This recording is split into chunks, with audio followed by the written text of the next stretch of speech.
Osgood Perkins' Keeper isn't a horror film in the traditional sense. It's an autopsy of intimacy, a study in control, decay, and the monstrous spaces that live between people. On the surface, it follows Liz and Malcolm, a couple retreating to a secluded cabin for what should be a quiet moment alone together. But in Perkins' world, isolation never brings peace. It opens a door. And whatever steps through isn't a ghost in the walls, but something far more familiar. The part of ourselves we spend our lives trying to keep buried.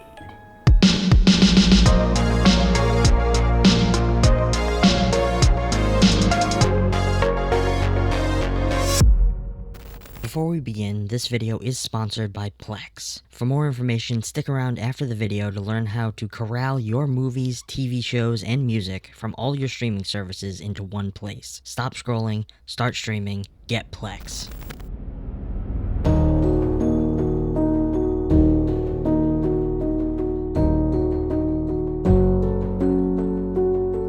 Perkins has always been obsessed with place. Houses that breathe, hallways that hum, walls that remember. In Keeper, the cabin becomes a psychic echo chamber. It mirrors Liz's disorientation, its countless windows turning the outside world into a reflection of her unease. The space feels wrong, too open, too visible, as if the forest itself is watching. Every creak and flicker is deliberate. Perkins draws dread not from what is seen, but from what might be seeing you.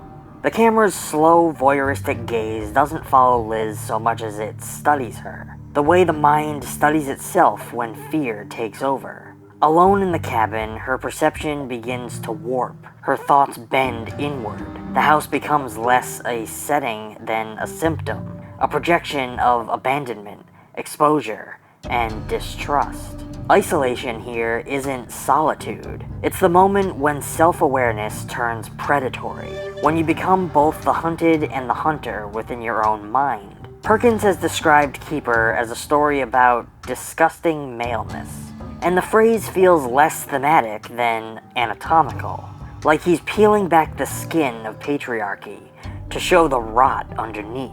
Malcolm brings Liz to this cabin, a place he knows better than she does. His knowledge, his calm, his silence. They all function as weapons of control. The imbalance is subtle, but suffocating. Through Liz's eyes, the film dissects how power operates under the surface of love, how intimacy can mask hierarchy. The sense that she's being watched doesn't begin with the cabin itself. It technically begins with him. He is the gatekeeper, the unseen architect of her fear, and even after he leaves, his presence lingers. An invisible hand on her shoulder, a voice beneath the noise. The true horror isn't a monster in the woods. It's a realization that love can become a mechanism for surveillance, that to be seen fully and endlessly is its own kind of violence. The film's central tension is the conclusion between intimacy and terror, between wanting to be known and fearing what that exposure costs. Liz's journey becomes one of slow psychological suffocation. She questions her memories, her instincts, her very grasp on reality. The audience is drawn into that same fog, the dissonance of knowing something is wrong, yet convincing yourself that it isn't. Perkins stages horror as self-denial. Every shadow in Keeper feels like a thought Liz has tried to not think. Every door she opens feels like a confession. The supernatural, if it exists at all, is only an echo of something deeply human, the unconscious erupting into the visible world. Tatiana Maslany's performance embodies that unraveling, a woman torn between reason and intuition, rationalizing her own terror until it consumes her. When she finally confronts what's been haunting her, it doesn't feel like survival. It feels more like recognition. The moment you realize that the monster's shape has always been your own reflection. Moreover, the film unfolds like a dissection of intimacy, left too long in the dark. It's a film about what happens when connection festers, when affection curdles into surveillance, trust erodes into paranoia, and love itself becomes the infection.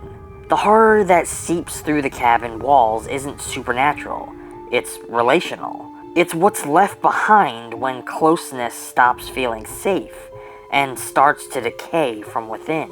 There are much broader interpretations that you can pull from this film, much more obvious parallels that can be struck between the presentation and themes of mistrust, unrequited yearnings of motherhood, people not being who we have perceived them to be. I'm choosing to look at things through one particular lens here. Through my interpretation, Keeper festered into a study of psychological decomposition, how the very conditions that nurture intimacy can also breed its undoing.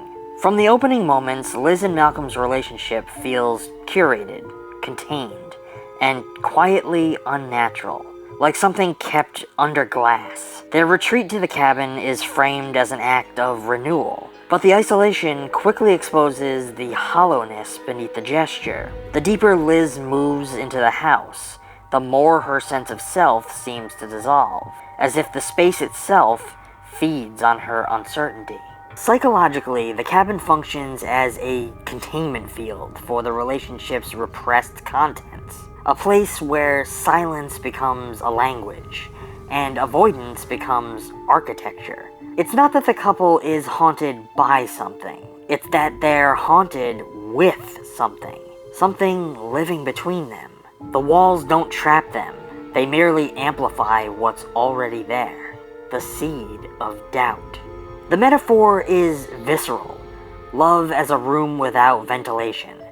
You can stay inside for only so long before the air starts to turn. In intimacy, safety is the first promise and the first illusion. Keeper dismantles that illusion one frame at a time. Malcolm's gestures of affection double as acts of quiet control. The way he guides Liz through the house, offers to do nearly everything for her. The way he knows its layout while she does not. He positions himself as protector, but that protection carries ownership. His absence later in the film doesn't erase that power dynamic, it metastasizes it. The horror that follows is not the arrival of a new threat, but the infection of a much older one. His influence, now unbound, spreading through the house like mold. This is the psychological rot of intimacy. When love becomes surveillance, when the concern becomes control, when presence becomes a shadow that lingers even after it's gone. The monsters in Keeper may not have a face in the traditional sense, because they don't need one. They live in every gesture that once felt tender, not twisted by suspicion. Perkin's camera lingers on Liz's body with an almost clinical discomfort. Not sexualized, more like scrutinized. The way she moves through the house feels watched, studied, and documented. This gaze is the film's cruelest act of honesty. Even when she is alone, she is not free of being perceived. Intimacy has colonized her body. Every flinch, every hesitation becomes a symptom of contamination. The body remembers the things the mind tries to suppress. The tone of a voice, the shift in a partner's mood, the moment love begins to sound like warning. Throughout Keeper, Liz's fear is not only psychological, but physical, as if her own skin is rejecting the emotional toxins she's absorbed. The film externalizes that reaction through its horror imagery. Shadows, figures, distortions. But those are only dramatizations of what's already festering inside her. What we see on screen is the psyche breaking quarantine. What Perkins understands, and what makes Keeper so deeply unnerving, is that rot is not just destruction, it's revelation. When intimacy begins to decay, what's revealed is its anatomy. What was real? What was performance? And what was parasitic? As Liz navigates the cabin's claustrophobic spaces, she's not uncovering secrets so much as excavating the remains of her own relationship. A relationship that was basically over before they ever arrived at this place, though she did not yet know it. Each uncanny event is another layer of the facade peeling away. By the end, the horror isn't about surviving something external. It's about confronting what's been living alongside her all along. This is the true psychological wound at the heart of the film. That love doesn't vanish when it dies. It decomposes in place, quietly poisoning everything around it. The film's final moments feel less like escape and more like exposure. The rot finally visible, the infection named. Perkins doesn't offer catharsis because decay never ends cleanly. It just spreads until there's nothing left to hold it. The title itself becomes bitterly ironic. A keeper is someone who protects, preserves, safeguards. But in Perkins' world, to keep something is to let it rot. Love, safety, memory, all the things we cling to eventually turn on us if held too tightly. Perkins captures that paradox with surgical precision. His horror isn't about possession or loss. It's about containment. About how intimacy becomes a vessel for the very thing that will destroy it. I would say Keeper is a portrait of emotional entropy. The slow, invisible corrosion that happens when we mistake closeness for control. It's a reminder that the most terrifying decay doesn't begin in the walls of a house, but in the quiet spaces between two people, where love once lived and something else now grows. It's a narrative that thrives within ambiguity. It doesn't seek to resolve its mysteries, but to inhabit them. Like Perkins' earlier work, it lingers in the spaces between memory and dream, grief and love, fear and fascination. It's not about escaping horror. It's about learning to live with it, to see it for what it truly is. In the end, Keeper is a study of containment. The things we keep locked away, the people we trust to hold them for us, and the terror that comes when those walls start to crack. No one keeps anything safe here. The mind, once breached, spills everything. Perkins' film whispers a chilling truth. That horror is not what waits in the dark, but what follows you when the light comes back. Managing the overwhelming number of streaming services that we all subscribe to can be a nightmare, making us wish for some sort of one-stop destination for all of our movies, TV shows, and music. Well, thankfully, Plex has the answer. Bringing together free, ad-supported movies, shows, and live TV with the power to search and add to your watch list any title ever made, no matter which streaming service it's on. Plex keeps everything in one place, even for theater releases. Discover more and search faster by customizing your experience. Add friends, share thoughts, and find your next binge-worthy title. Track your favorite actors with Discover credits. See all their movies and shows in one place. Stream your own movies, TV shows, music, and photos anywhere on any device. And best of all, Plex is a free streaming app for everyone, supported by ads that help bring you content from partners like Lionsgate, AMC, and even A24. Stream instantly from your computer, phone, tablet, game console, smart TV, or streaming media player. While you don't need an account to use Plex, signing up does give you extra benefits, such as your own universal watch list, the ability to customize search results, seamlessly watching across all devices, and more. And if you want to unlock even more incredible features, consider joining Plex Pass, Plex's premium subscription, which gives power users advanced features for managing personal media libraries. Just follow the link down in the description today to join more than 17 million users worldwide who trust Plex as their entertainment concierge, helping them discover, organize, and enjoy the best content across all of their favorite platforms. Stop scrolling, start streaming, get Plex.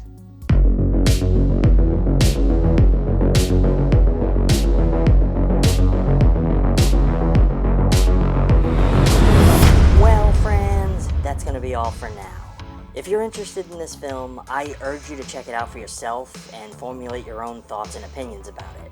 I hope you come share those thoughts in the comments. Let me know if there are any movies that you would like to see discussed on this channel. I always love to hear from you guys, and I do my best to try and respond to everyone. As always, I have put a link down in the description to a physical copy of the film, if one exists, so that you can add it to your collection. Using that link helps out the channel, and that is always appreciated. Furthermore, if you like the video, I urge you to give it a thumbs up, subscribe if you aren't already. I know many of you watching aren't yet subscribed, so help support the channel. Subscribe. If you'd like to go the extra mile and support the channel even more, we do have a Patreon. And if you sign up for our Rated R tier level, you can get yourself access to the ETF Digital Archive. We get a lot of compliments about the VHS collection that you guys see in the background of almost all of our videos. Well, we have been hard at work slowly digitizing that collection and creating a place where we can share it with all of you. Thanks to the help of the Plex platform, one of this channel's sponsors, we can now do just that. This is our way of doing our part to help preserve that gritty, nostalgic VHS look and feeling before it's gone forever. So as a special thank you for becoming a Rated R tier member, you will be added to our ETF Archive Plex server, so that you can stream our VHS collection from anywhere at any time. It's basically like having a streaming service for VHS, which I think is pretty cool. We also have a Mercari store, where you can go and get yourself a little piece of the ETF archive. While collecting VHS, Blu-rays, and DVDs over many years, we wind up with lots of duplicates, and we unfortunately can't store them all. So on our Mercari shop, we have those for sale. Purchasing those not only expands your collection, but makes room for us to expand ours. All the links for everything are down in the description. Until next time, stay safe, and as always, thanks for watching.